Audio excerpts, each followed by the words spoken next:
Remington created a pistol for long-range target shooting called the XP100. It was a single-shot pistol, and it shot the 222 and then a shortened version of the 222 called the 221 Fireball. All right, well, she's together, and this thing's a beast. We had the sniper fill on the Macmillan A5 stock, so this is heavy. This thing's kind of in no man's land. That bullet tip is just going to hit the barrel right here. We are not aligned with the chamber. Well,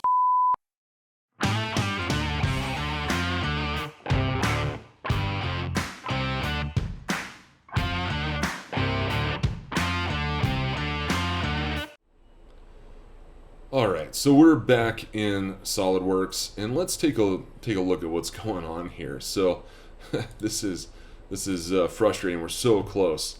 So I'm just going to cut the rifle in half so we can see what's happening. And I have a little, whenever I do a chamber, I always round this edge so we don't have a sharp edge for the chamber in there. And what's happening is the single shot follower is lining everything up. The tip of the bullet's just starting to go in here, and we're actually catching on this part of the case. Just that little bit of brass on the neck is catching on our chamber wall right there on the barrel. So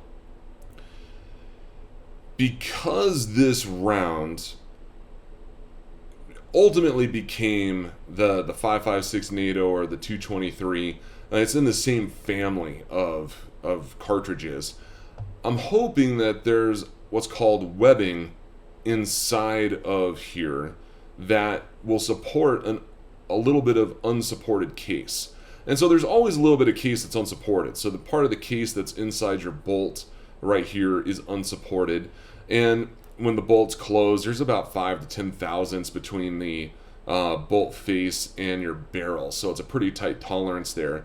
And in gas guns like AR-15s, there's a pretty big chamfer right here. And what that does is that helps ramp the case into the chamber. So we're going to do something I've never done before. We're actually going to section this case, measure the webbing, how much safety net we have here, and see if we can't put an AR style chamfer on here to help that little bit of brass right here slide up into the case. And obviously we need to do it safely. So let's get down, cut a piece of brass in half and take some measurements and see what we can safely do.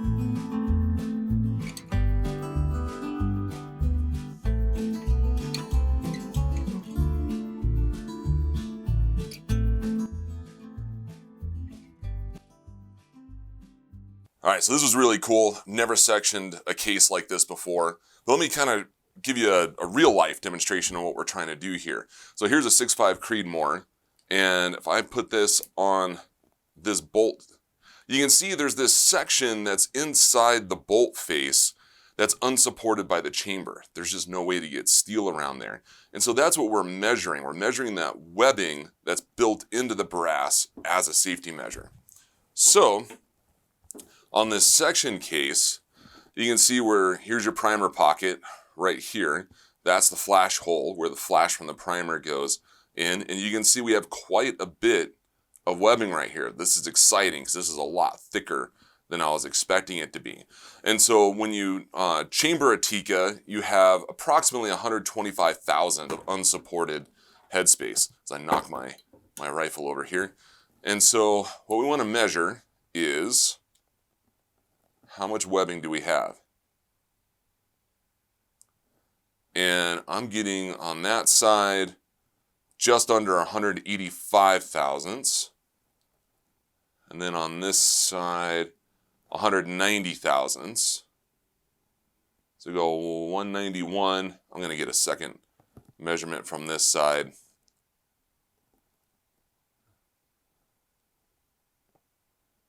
I'm getting 193 over there. So we have over 190 thousandths of webbing. So that means we can put a 60 thou or a 65 thou chamfer on the chamber mouth of our barrel, and we should be safe because we won't have this. What we don't want is this open area right here where you just have that thin wall of brass without chamber steel around it. So let's throw the chamfer on this barrel, see if that solves our issue.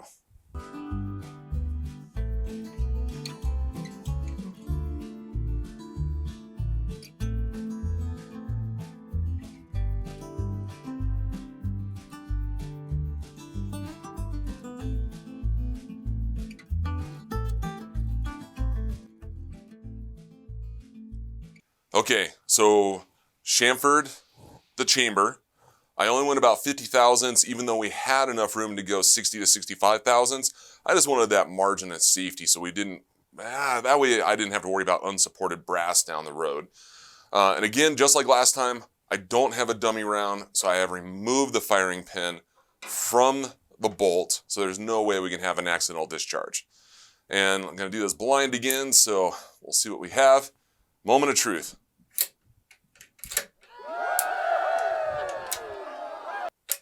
It's hard to operate when the firing pin's not together because this wants to slide right out. It chambered, so let's do this again. Look at that. Like butter. It's ejecting well. And again, I'm doing this blind, so if I look like a monkey in a football, it's not too far off. Okay. Third time. Oh yeah, that was even better than the first two. We're chambering. Let's go shoot this thing. All right, Colin, we got to get some trigger time.